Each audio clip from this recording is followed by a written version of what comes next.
All right, let's do lecture B. We'll go over quickly the reducibility/irreducibility tests that we've talked about recently, and then we'll do examples.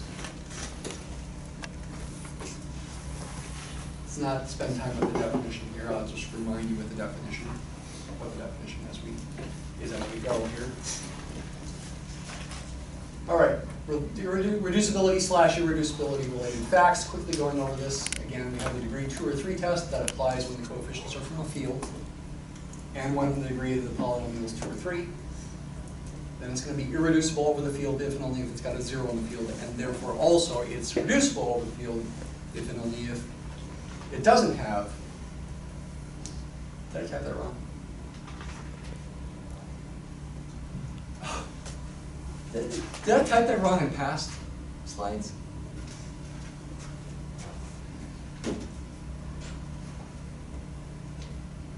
I don't remember.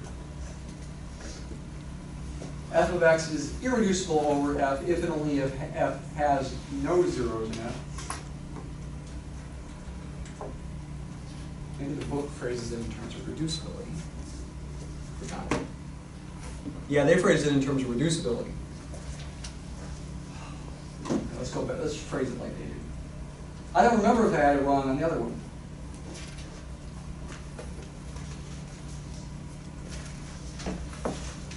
I guess I'm vaguely remembering that I maybe retyped this here yesterday.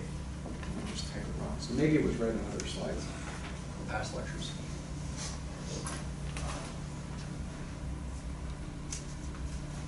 So it's reducible over the field if and only if it's got a 0 in the field. It's therefore also irreducible over the field if and only if it does not have a 0.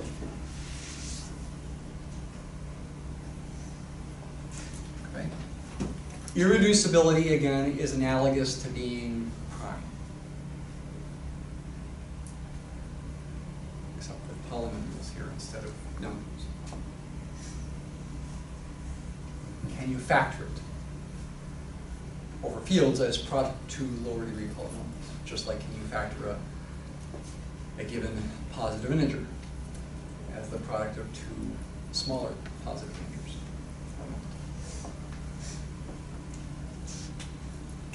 There's this kind of funny fact that if f of x is reducible over the rationals, it's also reducible over the integers. The contrapositive is also true. If it's irreducible over the integers, then it's going to be irreducible over the rationals. So if you can't factor it using polynomials with integer coefficients, you won't be able to be successful if you use rational coefficients either. Rational root theorem, I'll come back to that again. I'm not going to talk about it right at the moment. Well, maybe it's worth talking about right at the moment. Let's go ahead and do that. It's not in the main part of the text. It's an exercise, number 31. Something that they used to teach in high school, but I don't think they do as much anymore. After I show you what it looks like, I'll ask you if you've seen it before. Looks like this. Suppose you've got a polynomial with coefficients that are integers. And of course, we always implicitly assume in writing this that an is not 0, but here we're explicitly stating it.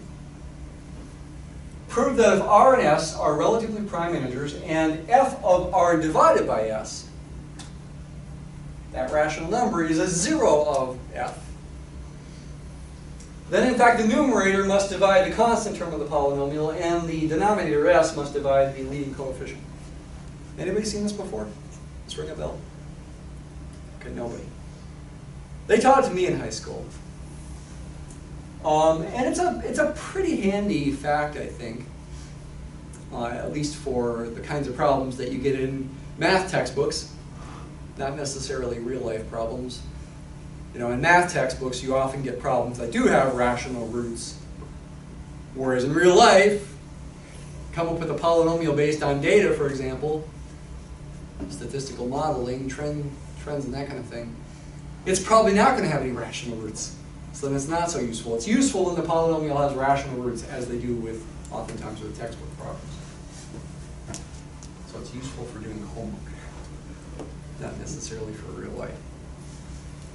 Why is it useful? Because it puts limitations on the possibilities for the rational roots. It's saying if there is a rational root, you've got these limitations on the numerator and denominator, at least when you reduce it to lowest form. The relatively prime assumption here is so that r divided by s is in lowest form, lowest terms. It doesn't guarantee you're going to have rational roots. You may not have any rational roots. But if your polynomial does have rational roots, there's limitations. There's a limited number of possibilities. I'll do an example eventually. I think it's probably more useful than Eisenstein's criterion in general, but at least for textbook problems. I mean, you could also argue that in textbooks you get cooked problems where Eisenstein's criterion applies as well. The mod P irreducibility test is probably the most useful one, along with the degree 2 or 3 one, at least in most cases. Let P be a prime, and suppose you've got a polynomial with integer coefficients whose degree is greater than or equal to 1, so it's not a constant polynomial. Let f bar of x be a polynomial in Zpx, coefficients in Zp, P is a prime, obtained from f of x by reducing all the coefficients of f of x mod P. It's really a homomorphism, mapping a polynomial to another polynomial, reducing all the coefficients mod P. If f bar of x happens to be irreducible over Zp, which certainly if the degree is 2 or 3, that's going to be easy to check, since Zp is a field. Plug in elements of the field and see if you get 0 or not. And if the degree of f bar happens to equal the degree of f, then also f of x will be irreducible over Q. Careful, the implication only goes one direction. The converse is false, which also means the converse of the contrapositive is false. Which means if f bar is reducible over Zp, f is not necessarily reducible over Q. So this is only useful for proving irreducibility over Q.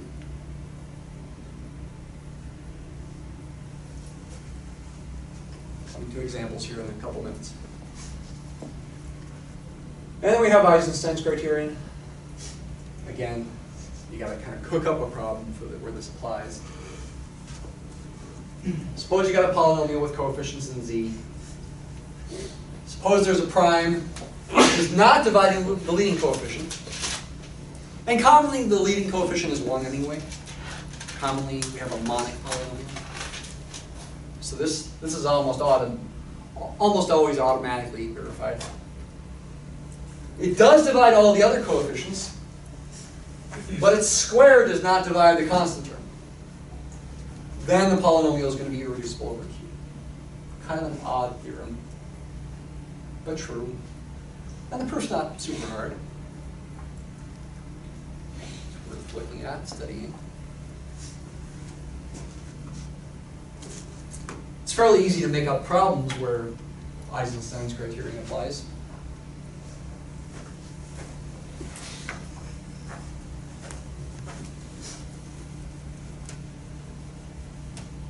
For example, f of x equals x cubed plus 10x squared plus 45x plus 15. I made it up on the spot here. No problems with this one. This one's going to be irreducible over Q.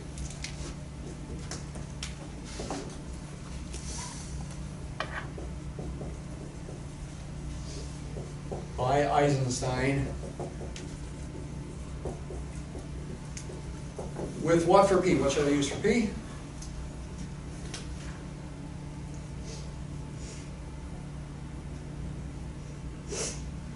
What prime divides all those non-leading coefficients, but whose square does not divide the constant term? 5. 5 divides 10, it divides 45, it divides 15. 5 squared does not divide 15. It also does not divide 1. Okay, so it's easy to come up with examples where you can use Eisenstein's criterion, but again, they're cookbook textbook examples just to test to see if you understand how to apply a theorem.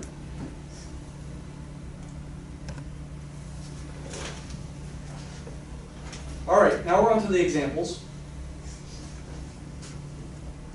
Essentially, we're going to, I think we'll have time to look at examples from problem 14, which is a completion problem. Chapter 17.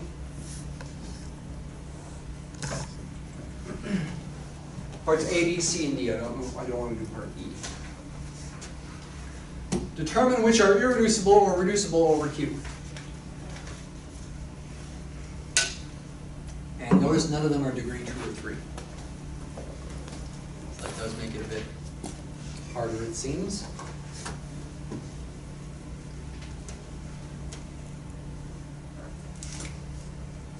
Well, the first one is a cookbook Eisenstein. Use p equal to 3.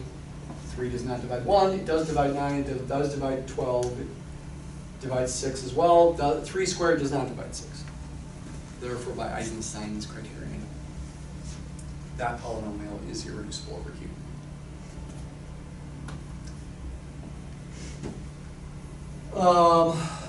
You could apply Eisenstein, it looks like, to the third one as well. Equal to 3. 3 does divide 0, by the way. If the coefficient is 0, you can still apply Eisenstein's criterion. I think on my key I might have done the mod P reducibility test, though. I don't remember if I did Eisenstein with that one. I should have. Let's look at B.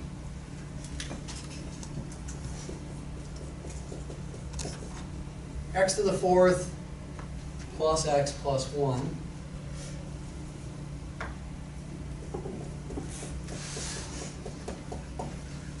Sometimes you can actually apply Eisenstein's criterion to a modified version of the polynomial, even when it doesn't apply to the polynomial itself. Don't want to explore that today. Let's try a mod P reducibility test instead, which does beg a question, what should we use for P? Well, since the coefficients are all 1, we could theoretically use anything for P that we want. Though you should have a bias for preferencing small values of P, because that's going to make your work easier. It's not guaranteed to work. It's not guaranteed that the mod P reducibility test will apply. It will work. It's true, but it doesn't always apply. When you mod by P, the polynomial you get may not be irreducible. It might be reducible. And so in that sense, it doesn't apply. But you try smaller values of P first, like 2.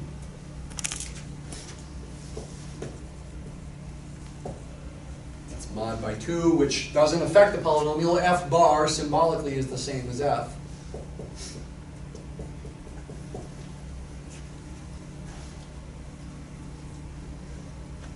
Now, the degree of, do notice also the degree of F bar is the same as the degree of F. That is something that should be mentioned, so that you can apply that mod P reducibility test. Though it's only going to apply after this point if, in fact, this polynomial is irreducible over Z2. Now, the degree 2 or 3 test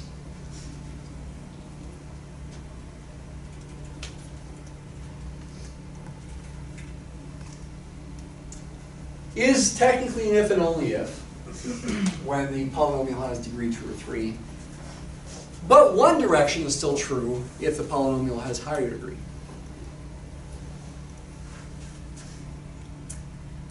If f of x has a 0 in f, even if its degree is higher than 3, then it will be reducible over f.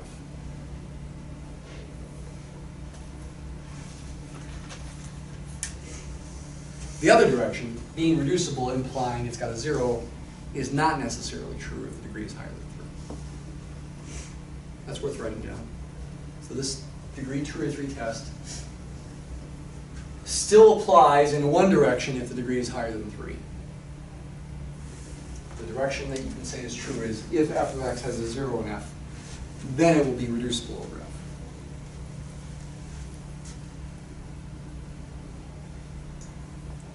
Or the contrapositive of that, if f of x is irreducible over f, it will not have a 0 in f. The more useful direction, though, is right to left in that case. Right to left direction, as stated here, is true when the degree is higher than 3. So what that means is, coming back here, if this 4th degree polynomial has a 0 in Z2, then it will be reducible over Z2. It'll have a linear factor and a cubic factor, which will mean the mod P irreducibility test with p equal to 2 will not apply. And we'll have to try p equals 3 then. Is it possible that it would never apply, no matter what prime you try? Actually, that is a possibility. F bar of 0 is 1, which is not 0. We're doing mod 2 arithmetic. F bar of 1 is 1 plus 1 plus 1 is 1, not 0, mod 2 arithmetic.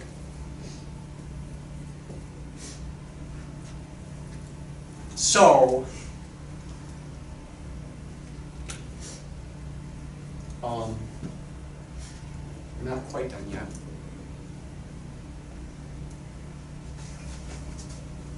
It still could be reducible, but this theorem in this direction would not imply it's reducible. It still could be reducible, though, because it could have 2 quadratic factors. It's not going to have, since it has no since it has no 0 in Z2, it's going to have no linear factors or cubic factors. If it's got a linear factor, it's got a cubic factor. Right? Divided by 1st degree, you're going to get a 3rd degree quotient. But it still could have 2 quadratic factors, 2 2nd degree factors. So our work is not done here yet.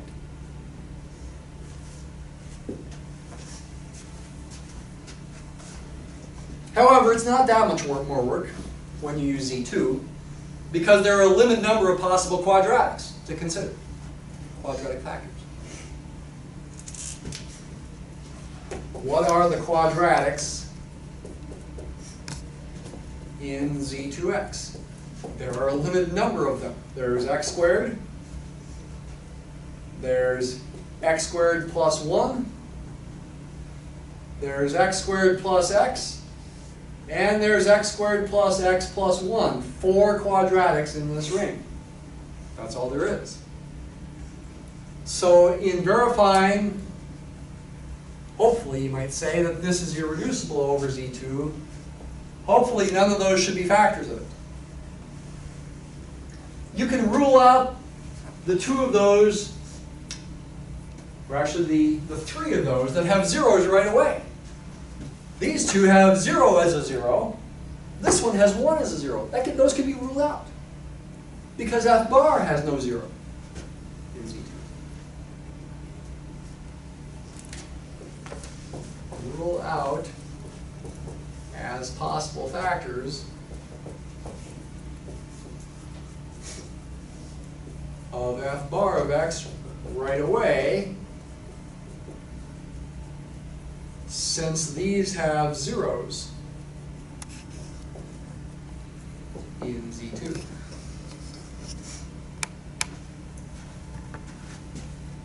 Zero squared is 0. 0 squared plus 0 is 0.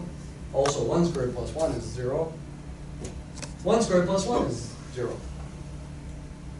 None of those, all 3 of those have zeros in Z2. If there were factors of f bar, then f bar would have a 0 in Z2 as well. So the only one you have to do any work here with is that one. Is that a factor? How do you decide? Do long division. And you can't do synthetic division with this one because that's not a linear one, but you can do long division. Again, you're kind of hoping it's going to be irreducible, because that makes your work easier.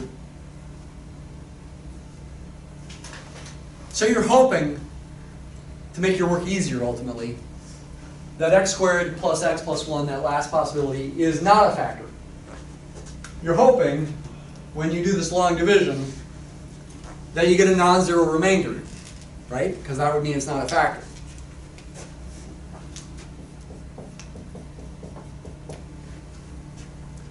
Get a quotient, okay? What do you need to multiply x squared by to get x to the fourth? You should multiply it by x squared. Multiply times each term here and subtract.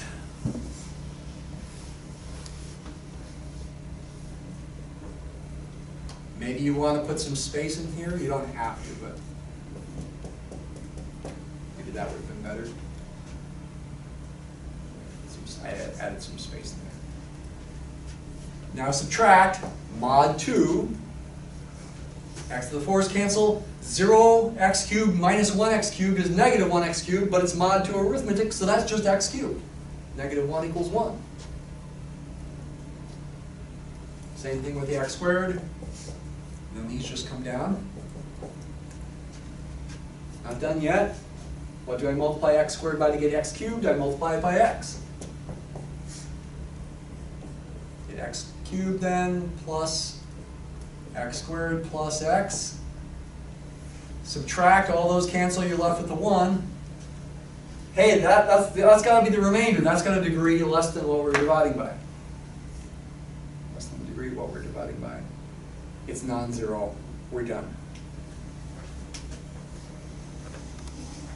X squared plus x plus 1 cannot be a factor of x to the fourth plus x plus 1. Because when you do division, you get a non-zero remainder. And that then is the last possibility. This then is going to be irreducible over Z2. And therefore, by the other theorem, the mod P reducibility test, the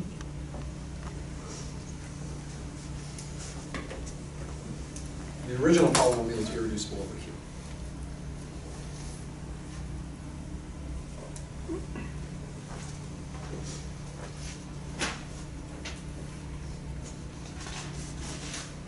What about that last example there, D?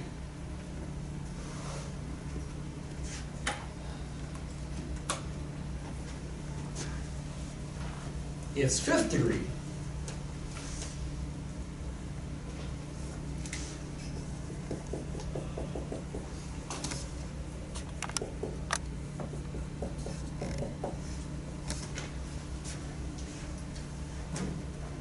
Doesn't look like something where Eisenstein's going to apply.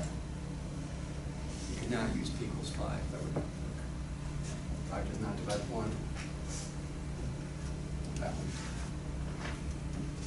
So you reduce to probably trying the mod P reducibility test again. And again, you would hope that p equals 2 would work. There's no guarantee that p equals 2 is going to work. But that's what you would hope to save you as much work as possible. So it's worth trying. So mod by p equals 2 to get your f bar of x. This time it's a different polynomial. It's this one.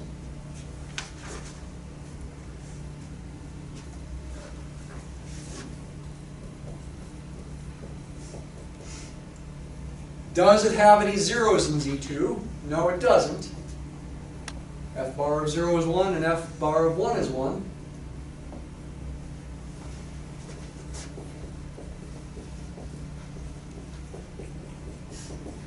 So it's got no zeros, therefore it may or may not be reducible, but it has no linear factors and no fourth degree factors, no quartic factors. But it could have quadratic and cubic factors.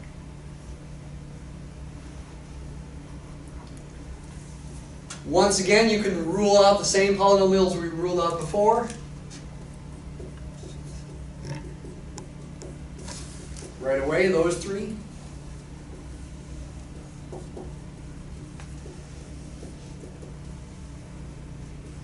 And the only one left to check is this one. So you go ahead and you divide it into this polynomial with long division and see if you get a non-zero remainder or not. And again, you're hoping you get a non-zero remainder, because it saves you work. Because if you get a non-zero remainder, then you can say it's got no quadratic factors, and therefore it would also have no cubic factors. Because the degrees have to add to 5. Read this one. And that would mean it's irreducible over Z2, which then would mean it's the original one's irreducible over Q. But what if it did divide into this? What if the remainder was 0? Does that mean it's reducible? No. It means your work is not done. And it would mean you probably have to try a mod P irreducibility test again with P equal to 3. And you'd again be hoping it's irreducible to save yourself some work. And if you kept trying, obviously you don't have an infinite amount of time to keep trying. You kept trying for higher and higher, bigger and bigger prime numbers, P, and it never worked. You still would not be able to reach any conclusion. So these tests, while they are useful, are not something that always work. And you could keep spinning your wheels and never get anywhere. That's enough for today, though. See you on Friday.